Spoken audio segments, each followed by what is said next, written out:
Lightning McQueen takes on the New York City Marathon. Lightning McQueen was known all over the world as a speedy race car, always ready for the next big race.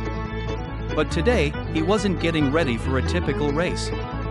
Today, he was going to do something completely different, run the New York City Marathon. It all started when McQueen received an invitation from the organizers of the marathon. "You're a true champion on the racetrack, Lightning McQueen," the letter said. "Why not take on the challenge of running through the streets of New York City, with thousands of people cheering you on?" McQueen thought it sounded like fun. After all, he loved a good challenge, and he couldn't resist the idea of running through the city that never sleeps. The day of the marathon arrived, and Lightning McQueen was ready.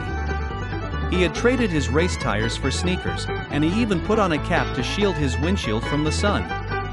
"This is going to be a race like no other," he said to himself. The starting line was packed with runners of all ages, shapes, and sizes, and McQueen felt a little nervous. "I'm used to zooming around a track, but this is going to be tough," he muttered. But just as he was about to get worried, his best friend, Mater, drove up beside him. "You've got this, buddy," Mater cheered. "You've raced all around the world, and now it's time to show him that Lightning McQueen can handle anything." McQueen smiled, feeling much better. As the starting horn sounded, McQueen took off, his sneakers pounding the pavement as he zoomed through the streets of New York. The crowds cheered, waving signs and holding up foam fingers. "Go, Lightning, go!" they shouted. The race was harder than McQueen thought. There were so many twists and turns as he raced through the crowded streets. He had to dodge hot dog carts, avoid puddles, and weave between pedestrians. At one point, McQueen got stuck behind a group of joggers, and his wheels started to get tired.